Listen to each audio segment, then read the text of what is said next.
Psaume 36, verset 9. Car auprès de toi est la source de la vie. Par ta lumière, nous voyons la lumière. Amen, amen. Shalom, bonjour peuple de Dieu. Il est écrit dans la parole de Dieu dans Matthieu chapitre 5, le verset 14, dans Matthieu chapitre 5, verset 14, que vous êtes la lumière du monde. Amen. Et vous êtes une ville située sur la montagne, vous ne pouvez pas être caché. Amen. Une ville située sur la montagne. On parle d'une ville, mais on parle aussi d'une personne. Une personne qui est une ville, en forme d'une ville sur la montagne. Déjà, la lumière que nous sommes doit éclairer sur la montagne. Quand on est sur la montagne, comme ici on est à Charence, il y a un beau paysage.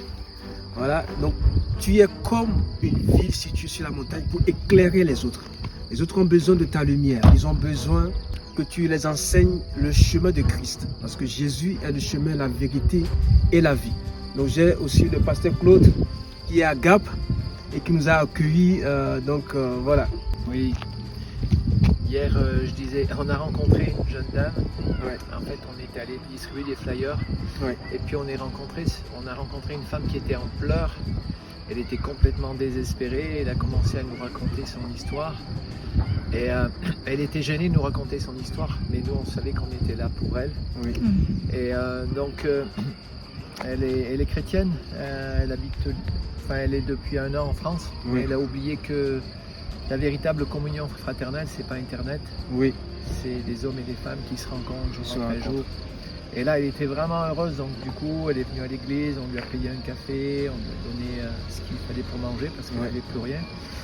Et puis, je lui ai fait lire en Matthieu 6, cherchez d'abord le royaume de Dieu et sa justice, et toutes choses vous seront données par-dessus.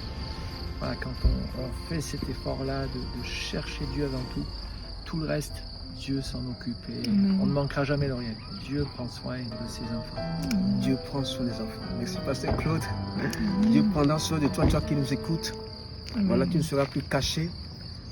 Il faut rencontrer les frères et sœurs pour retrouver la chaleur spirituelle, la vie de prière, l'adoration et surtout dans la communion, le Saint-Esprit continue pas à agir puissamment. Donc retrouvons-nous dans nos assemblées, dans nos églises de maison et ayons un berger qui doit nous conduire. C'est très important parce que l'église d'aujourd'hui a besoin des bergers, des vrais bergers. Et nous sommes des bergers. Il nous a fait grâce et nous allons continuer par édifier le peuple de Dieu. Que Dieu vous bénisse et merci à pasteur Claude pour cette bonne balade à Charence. Psaume 133, versets 1 à 3. Voici, oh, qu'il est agréable, qu'il est doux pour des frères de demeurer ensemble. C'est comme l'huile précieuse qui, répandue sur la tête, descend sur la barbe d'Aaron, qui descend sur le bord de ses vêtements. C'est comme la rosée de l'Hermon, qui descend sur les montagnes de Sion. Car c'est là que l'Éternel envoie la bénédiction, la vie pour l'éternité. Soyez richement bénis. Amen, amen.